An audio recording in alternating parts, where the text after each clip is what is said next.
నమస్కారం. TCN news కి స్వాగతం. ముందుగా ముఖ్యాంశాలు. పాత ఉభయ గోదావరి జిల్లాల్లో ఘనంగా నిర్వహించిన అంతర్జాతీయ ఆదివాసీ హక్కుల దినోత్సవం. రాజమండ్రి సభలో గిరిజన అభివృద్ధికి ప్రత్యేకంగా కృషి చేయాలి అన్న ఎమ్మెల్సీ రవీంద్రనాథ్. పేదరికం లేని దేశాన్ని సాధించేందుకు కృషి చేయాలి. తణుకులో జరిగిన క్విట్ కార్పొరేషన్ దినం సభలో స్పష్టం చేసిన సామాజికవేత్త డివివిఎస్ వర్మ. సమరయోధుల కుమారులకు కుమార్తెలకు ఘన సన్మానం. తణుకు మాంటిసోరీ స్కూలులో ప్యారిస్ ఒలింపిక్ క్రీడలను టెలివిజన్ ద్వారా వీక్షించిన క్రీడాకారిణి జ్యోతికాశ్రీ తల్లిదండ్రులు, పాఠశాల యజమానులు. తణుకు దేవాలయాలలో భక్తి శ్రద్ధలతో శ్రావణ మాసం తొలి శుక్రవారం నాగపంచమి పూజలు. పెద్ద సంఖ్యలో పాల్గొన్న భక్తులు. తాడేపల్లిగూడెం మున్సిపల్ పాఠశాలలో నిర్వహించిన డ్రై డే ఫ్రైడే కార్యక్రమం పాల్గొన్న విద్యార్థులు, ఉపాధ్యాయులు. నల్లజల ప్రాథమిక ఆరోగ్య కేంద్రంలో గర్భిణీలకు ఉచిత సేవలు అందించిన వైద్యులు. విద్యా సంస్థల్లో నిర్వహిస్తున్న జాబు మేళాలను నిరుద్యోగులు ఉపయోగించుకోవాలి. హితవు పలికిన కొత్తపేట ఎమ్మెల్యే బండారు. ఏలూరులో వైఎస్ఆర్ కాంగ్రెస్ పార్టీకి రాజీనామా చేసిన రాష్ట్ర మాజీ ఉప ముఖ్యమంత్రి ఆళ్ల నాని. పాత ఉభయ గోదావరి జిల్లాలో అంతర్జాతీయ ఆదివాసీ హక్కుల దినోత్సవాన్ని శుక్రవారం నిర్వహించి ఈ అంశానికి ఉన్న ప్రాధాన్యతను చాటి చెప్పారు. ఈ సందర్భంగా టీసీఎన్ ప్రత్యేక కథనం అందిస్తుంది. ఆధునిక ప్రపంచ స్రవంతికి దూరంగా ఉంటూ కొండల్లో, అడవుల్లో ఆటవికంగా, అనామకంగా, అమాయకంగా జీవిస్తున్న ఆదివాసీలను అభివృద్ధి చేయాలి అనే లక్ష్యంతో ఐక్యరాజ్యసమితి ప్రతి ఏటా ఆగస్టు 9వ తేదీన ప్రపంచ ఆదివాసీ హక్కుల దినోత్సవాన్ని నిర్వహించాలని పిలుపునిచ్చింది. ఇండియాకు సంబంధించి సింధు నాగరికత ఆదివాసీల నుంచే ఆరంభమైందని చరిత్రకారులు చెబుతారు. ఐక్యరాజ్యసమితి లెక్కల ప్రకారం మొత్తం ప్రపంచంలో 47,60,00,000 మంది ఆదివాసీలు సుమారు 20 దేశాల్లో నివసిస్తున్నారు. భారతదేశానికి సంబంధించి 145 కోట్ల జనాభాలో 10,45,00,000 మంది ఆదివాసీలు ఉన్నారు. ఇంత పెద్ద స్థాయిలో ఉన్న వీరి భాష, ఆచార సంప్రదాయాలు, సంస్కృతి పురాతనమైనవి. మానవ చరిత్రకు ఆధారాలుగా ఉండే ఆదివాసీల భాష, వారి సంస్కృతి సంప్రదాయాలను భావితరాలకు అందచేయాల్సిన అవసరం ఉంది. ఈ భాషలకు లిపి లేదు. మరో తరానికి అవి మౌలికంగానే బదిలీ అవుతున్నాయి. ఆధునికత, సైనిక ఆక్రమణలు, సామాజిక, ఆర్థిక, రాజకీయ, మతపరమైన అణిచివేతలు, ప్రపంచీకరణ యుగంలో వచ్చిన సాంకేతిక విప్లవం, ఇతర బాహ్య కారణాలు, ఆత్మనూన్యత వంటి అంతర కారణాల వల్ల ఈ భాషలు క్రమక్రమంగా అంతరిస్తున్నాయి. రాజ్యాంగంలో పొందుపరిచిన విధంగా వీటి రక్షణకు ప్రత్యేకంగా కృషి చేసిన దేశ సంస్కృతిని రక్షించాల్సిన అవసరం నేటి ప్రభుత్వాలపై ఉంది. ఈ నేపథ్యంలో పశ్చిమ గోదావరి జిల్లా గిరిజన సంక్షేమ సంఘం ఆధ్వర్యంలో భీమవరంలో నిర్వహించిన సభలో కలెక్టర్ చదలవాడ నాగరాణి పాల్గొని ప్రభుత్వం నిర్వహిస్తున్న గిరిజన సంక్షేమ పథకాలను వివరించారు. ఈ కార్యక్రమంలో జిల్లా రెవెన్యూ అధికారి జె ఉదయభాస్కరరావు, జిల్లా గిరిజన సంక్షేమ శాఖ అధికారి డి పుష్పరాణి, జిల్లా అధికారులు K Shobharani, GVR KSS Ganapathi Rao, D Umamaheswara Rao, B Pichaiah పాల్గొన్నారు. తూర్పుగోదావరి జిల్లా కేంద్రం రాజమండ్రి కలెక్టరేట్లో కలెక్టర్ పి ప్రశాంతి అధ్యక్షతన జరిగిన సభలో ఎమ్మెల్సీ వంక రవీంద్రనాథ్ పాల్గొని ఆదివాసీలు అభివృద్ధి చెందినప్పుడే దేశం మొత్తం అభివృద్ధి చెందినట్లుగా భావించాలన్నారు.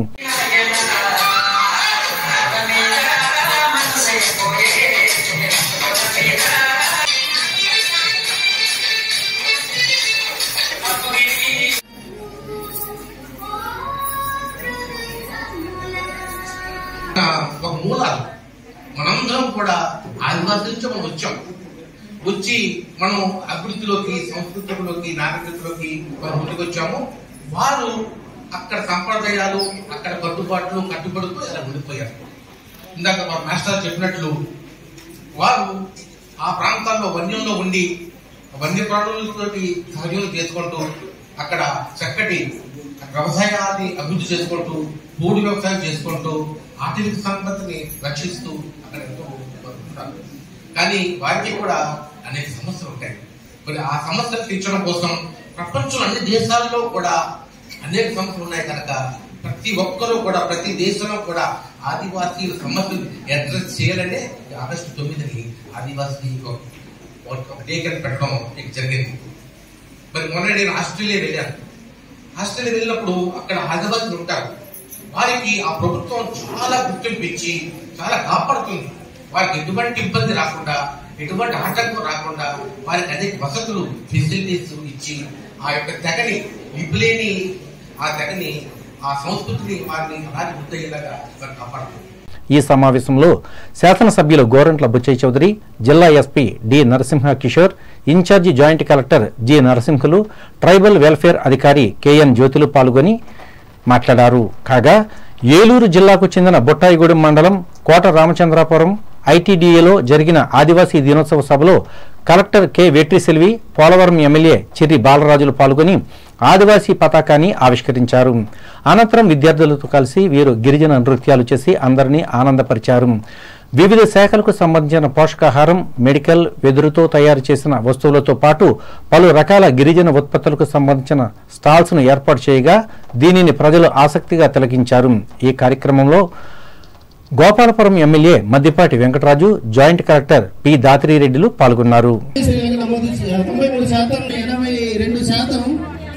అది 2020 ఇబ్బందుల్లో ఉన్నారు. డ్రైనేజ్ వ్యవస్థ లేదు, రోడ్డు వ్యవస్థ లేదు. ఉన్నాం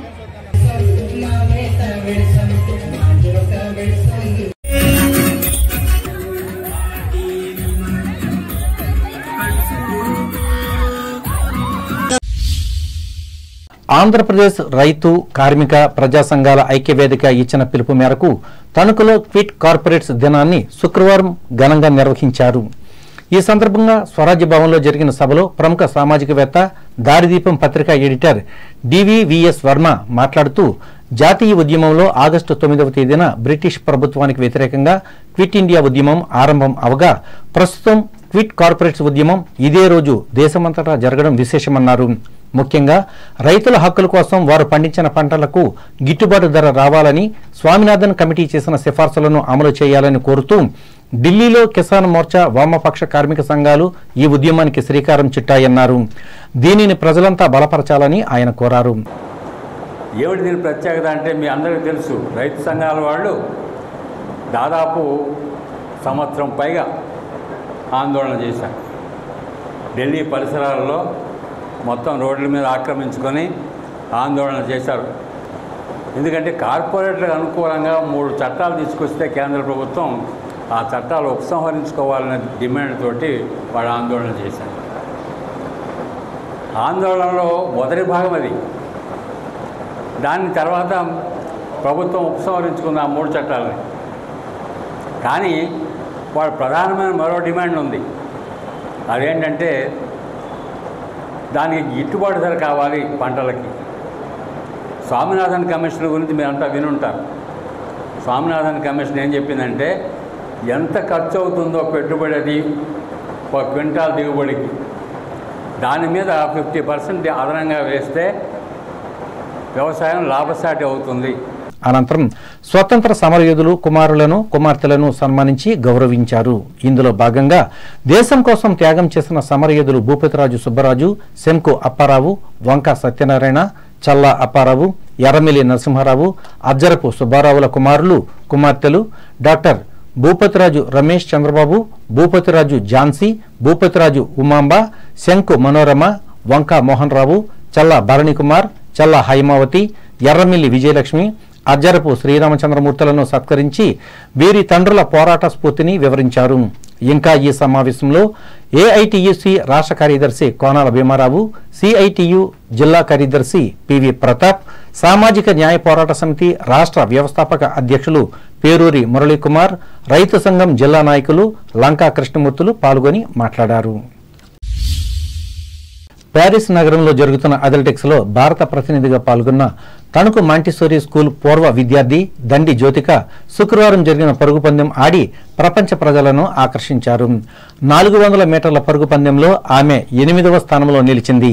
ఈ సందర్భంగా రిలే అయిన టెలివిజన్ దృశ్యాలను మాంటిసోరీ స్కూలులో అందరూ వీక్షించారు. ఈ మేరకు ఆమె తల్లిదండ్రులు దండి శ్రీనివాస్, లక్ష్మీ నాగ వెంకటేశ్వరులతో పాటు పాఠశాల డైరెక్టర్ అనపర్తి ప్రకాశ్రావు, అడ్మినిస్ట్రేటర్ ఆళ్ల మంజరులు చూసి మాట్లాడారు.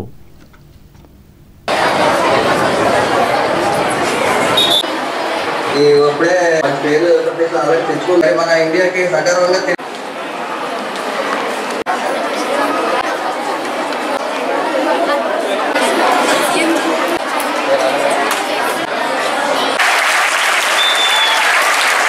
దండి జ్యోతికశ్రీ అనే పాప మన తణుకు మాంటిసరీ స్కూల్లో 6వ తరగతి నుంచి 10వ తరగతి వరకు చదువుకుంది. 2015-16 సంవత్సరంలో మా దగ్గర 10th క్లాస్ చదువుకుంది.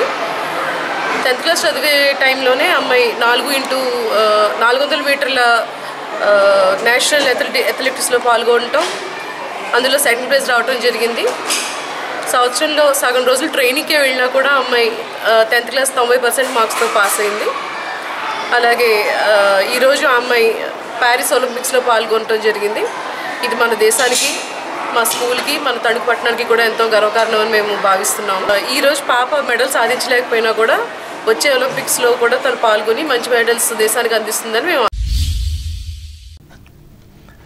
శ్రావణ మాసంలో వచ్చే మొదటి శుక్రవారాన్ని తణుకు ప్రాంతంలో భక్తి శ్రద్ధలతో జరుపుకున్నారు. ఈ సందర్భంగా TCN ప్రత్యేక కథనం అందిస్తుంది. శ్రావణ మాసంలో వచ్చే ప్రతి శుక్రవారానికి ఎంతో ప్రాధాన్యం ఇస్తారు మహిళలు. ఈ మాసంలో లక్ష్మీదేవిని పూజిస్తే అష్టైశ్వర్యాలు కలుగుతాయని ఆధ్యాత్మిక నమ్మకం. ముఖ్యంగా ఈ నెలలో పౌర్ణమికి ముందు వచ్చే శుక్రవారం నాడు వరలక్ష్మీదేవి వ్రతాన్ని చేసుకుంటారు. పరమేశ్వరుడు పార్వతీదేవికి ఈ వ్రత మహత్యాన్ని వివరించాడని పురాణ గాథలు చెబుతున్నాయి. ఈ వ్రతాన్ని ఆచరించేందుకు ప్రత్యేక నియమాలు అంటూ ఉండవు. భక్తితో దేవిని పూజించి కథ చదివితే చాలని ఎవరైనా ఈ వ్రతాన్ని చేయవచ్చని ఈ ఆధ్యాత్మిక గ్రంథాలు స్పష్టం చేస్తున్నాయి. దీన్ని విశ్వసించిన భక్తులు శుక్రవారం పట్టణానికి చెందిన మాజేటివారి కనకదుర్గ ఆలయంతో పాటు గ్రామదేవతలైన ముత్యాలమ్మ, మహంకాళమ్మ అమ్మవార్ల ఆలయాలకు భక్తులు వెళ్లి పూజలు చేశారు.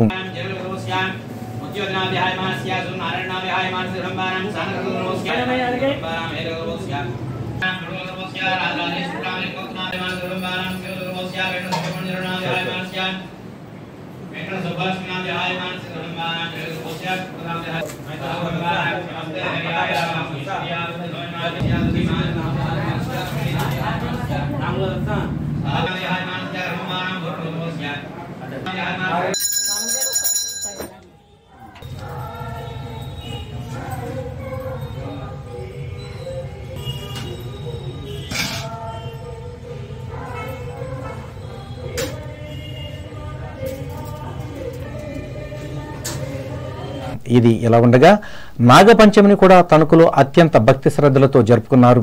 ప్రతి సంవత్సరం వచ్చే శ్రావణ మాసంలో హిందూ మతస్థులు పవిత్రంగా భావిస్తారు. ఈ మాసంలో వచ్చే శ్రావణ శుద్ధ పంచమి రోజును నాగపంచమి అంటారు. భారతీయ సంస్కృతిలో నాగపూజకి విశిష్టత ఉంది. ఈ మతస్థులు పామును కూడా పరమాత్మ స్వరూపంగా నమ్ముతారు. ఈ రోజును నాగేంద్రుని భక్తితో పూజిస్తే సర్పభయం ఉండదని, సంవత్సరం పొడవునా ఏ సమస్యలు లేకుండా అన్ని సవ్యంగా నెరవేరుతాయని తరతరాల నుంచి నమ్ముతూ పూజలను ఆచరిస్తున్నారు. అలాగే సర్వ ప్రాణికోటిని ప్రేమతో చూడాలి అన్నది నాగుల పంచమి పండుగలోని అంతరార్థం.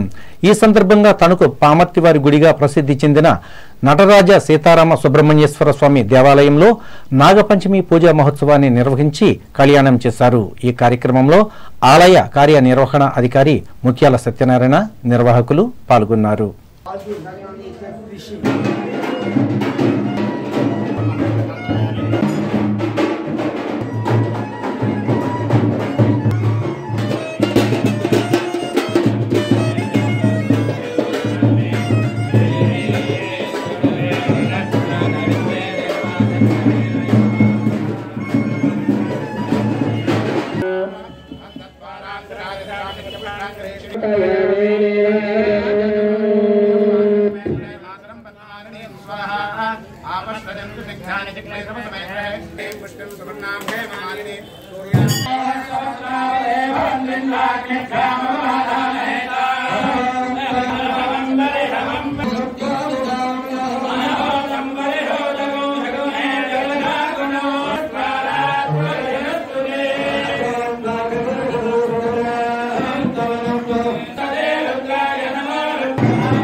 ప్రకటనలు